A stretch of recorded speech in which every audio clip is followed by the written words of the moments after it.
नमस्कार दोस्तों राहुल गांधी गुजरात पहुंचे और ईडी अदालत पहुंची। राहुल गांधी गुजरात के लिए निकले। राहुल गांधी के जीजा रॉबर्ट वाड्रा को ईडी ने बुला लिया। राहुल गांधी गुजरात में कांग्रेस को जिंदा करने की कोशिश कर रहे हैं और उसको प्लानिंग लेके काम कर रहे हैं, तो राजस्थान में कांग्रेस के नेता खाचरियावास के यहाँ ईडी की रेड हो जाती है। ये सब क्या चल रहा है? ये सब क्या दर्शाता है? क्या मायने हैं इसके? क्या आपको लगता है कि राहुल गांधी से ये सरकार डर गई है? अगर राहुल गांधी से सरकार डर गई है तो क्यों इतना डर गई है? क्या राहुल गांधी जो सोच रहे हैं वो सच हो रहा है?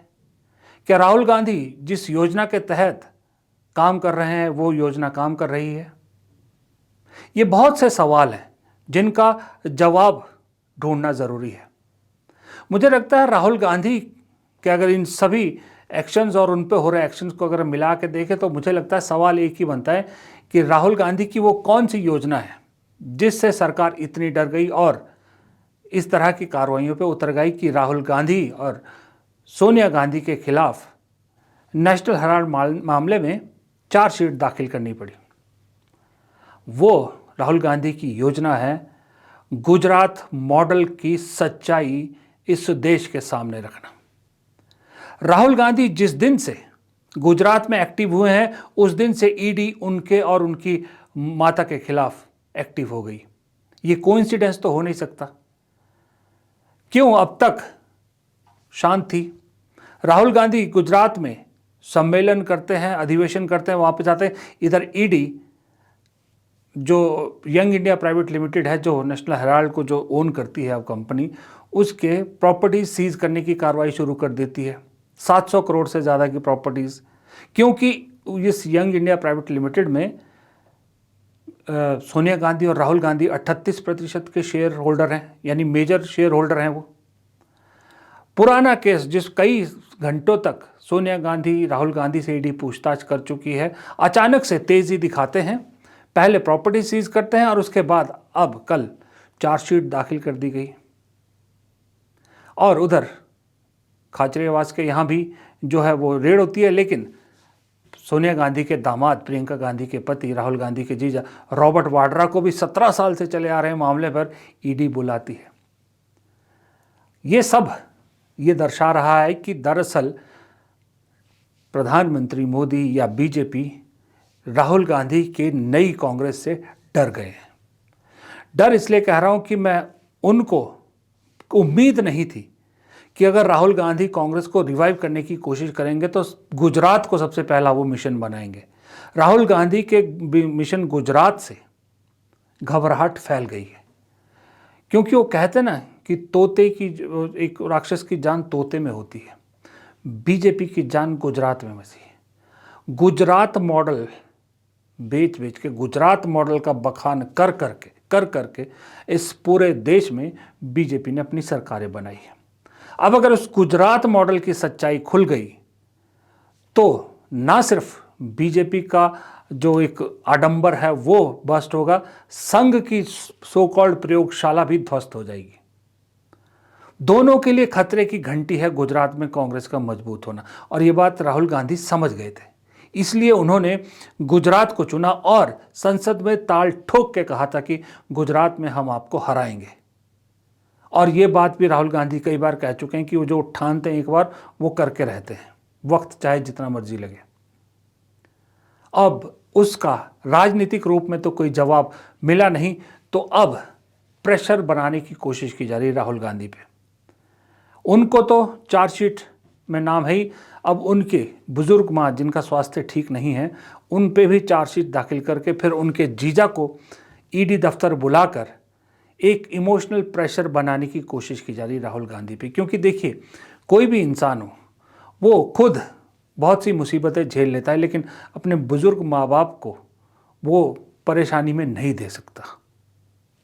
इसलिए अब ये सोनिया गांधी के ज़रिए इमोशनली राहुल गांधी को कमज़ोर करने की कोशिश की जा रही है, और साथ में प्रियंका गांधी को उनके पति के ज़रिए कमज़ोर करने की कोशिश की जा रही है। टोटल मिला के पूरे गांधी परिवार को कमज़ोर करने की कोशिश की जा रही है। लेकिन मुझे ऐसा लगता है यहाँ पर प्रधानमंत्री हो चाहे बीजेपी हो, एक बहुत बड़ी भूल कर रहे हैं, चाहे संघ हो। जिस परिवार ने, जिस शख्स ने अपनी दादी को शहीद होते देखा, अपने पिता को शहीद होते देखा, इतने जो है वो 11 साल में इतने पर्सनल हमले झेले, क्या कुछ नहीं कहा गया इस परिवार को। सोनिया गांधी की पुरानी तस्वीरों को ले लेकर क्या उनके बारे में नहीं कहा गया। जिसने इतना कुछ झेल लिया हो, वो क्या इन छोटी छोटी जो तरकीबें हैं इनसे डरेंगे? कभी नहीं। जो राहुल गांधी खुद कहता है डरो मत, वो खुद कैसे डर सकता है? अगर राहुल गांधी डर गया तो कांग्रेस पार्टी तो वहीं ख़त्म है। कांग्रेस पार्टी का तो फिर कुछ भी नहीं होना है। 11 साल में राहुल गांधी को पप्पू बनाया, सोनिया गांधी को डांसर बनाया, न जाने क्या क्या कहा गया। इसके बाद आप एक्सपेक्ट कर रहे हैं राहुल गांधी से कि वो डर जाए और कांग्रेस में को लेके जो उन्होंने एक नई चीज़ छेड़ी है रिवाइव करने की, उसको बंद कर दे। ये बहुत बड़ी भूल है। और भूल ही नहीं, मुझे लगता है ये बेवकूफ़ी है। भूल और बेवकूफ़ी में फ़र्क होता है। वो डरने वाले कोई और हैं। तो उनको ये भी सोचना चाहिए,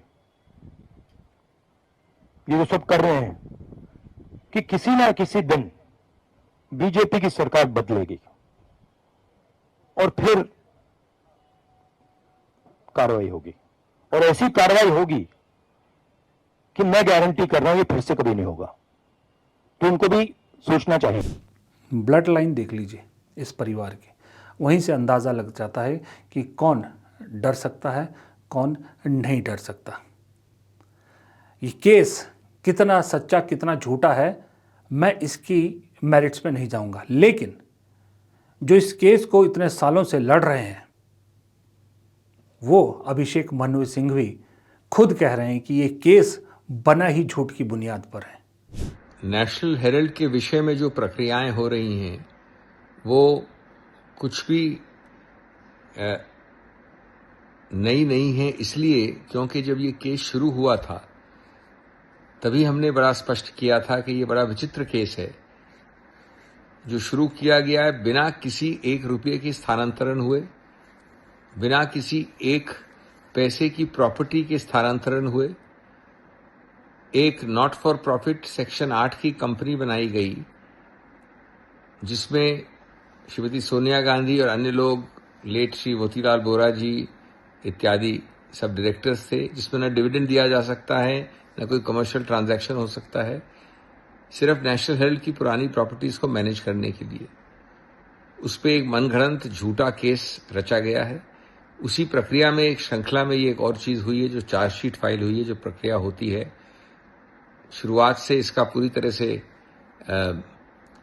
कानूनी रूप से नियंत्रित रूप से सामना किया जा रहा है, और मैं बताना चाहता हूं कि ये एक फेक केस है जिसमें कोई भी तथ्य नहीं है, निराधार है, और अंततोगत्वा इसमें कोर्ट्स ये स्पष्ट करेंगे। अभी सिर्फ एक कानूनी प्रक्रिया चल रही है और इसको एक राजनीतिक प्रतिशोध की भावना से किया जा रहा है जो दर्शाया जा रहा है। ये सोचने वाली बात है। मैंने पहले एक दिन भी वीडियो में कहा था कि छोटे छोटे मामलों में ईडी लोगों को गिरफ्तार कर देती है। बड़े बड़े नेता जेल में डाले हैं, महीनों जेल में सड़ाए हैं, तो राहुल गांधी और सोनिया गांधी को अब तक ईडी ने गिरफ्तार क्यों नहीं किया? अब अचानक से फिर याद क्यों आ जाता है? बीच में सो जाते हैं, फिर उन्हें अचानक याद आता है। वो इसलिए कि किसी तरह से राहुल गांधी के आगे भ्रष्टाचार का शब्द जोड़ना चाहते हैं। फिर उसको गुजरात में भी भुनाएंगे, फिर उसको बिहार में भी भुनाएंगे। बिहार में भ्रष्टाचारियों का गठबंधन कहेंगे, लेकिन गिरफ्तार नहीं कर सकते न सोनिया गांधी को न राहुल गांधी को, क्योंकि वो जानते हैं, ईडी भी जानती है, बीजेपी भी जानती है, संघ भी जानते हैं कि जिस दिन राहुल गांधी सोनिया गांधी पर हाथ डाला, उस दिन इस देश में पूरी कांग्रेस सड़क पे उतर आएगी, और इसका नतीजा वो होगा कि जो राहुल गांधी अगले 10 साल में कांग्रेस को लेके नहीं कर सकेंगे, वो एक दिन में हो जाएगा। गली मोहल्ला जहाँ भी कांग्रेस का कोई कार्यकर्ता है, चाहे बुजुर्ग है, जवान है, चाहे अधेड़ उम्र का है, सब सड़क पे होगा। क्योंकि ये सच्चाई है, इसे मानना पड़ेगा हमें कि गांधी परिवार मतलब कांग्रेस, कांग्रेस मतलब गांधी परिवार, ये दोनों एक दूसरे के पूरक हैं, एक दूसरे के बगैर ये अधूरे हैं। ना गांधी परिवार के बगैर कांग्रेस चल सकती है, ना कांग्रेस के बगैर गांधी नेहरू परिवार चल सकता है। ये बात माननी पड़ेगी। कांग्रेस का आज भी अगर 11 करोड़ 12 करोड़ वोट कांग्रेस को पड़ा है, उसमें से कम 50% वोट ऐसा है जो इमोशनली गांधी परिवार के साथ जुड़ा हुआ है। वो इसलिए कांग्रेस के साथ है क्योंकि वो गांधी परिवार के साथ जुड़ा रहना चाहता है। कम से कम 50% वोट कांग्रेस का वो है। वो सब लोग सड़क पे उतरेंगे, तब जन सैलाब संभालना मुश्किल हो जाएगा, क्योंकि बदलाव की शुरुआत अक्सर इसी तरह के एक कदम से होती है।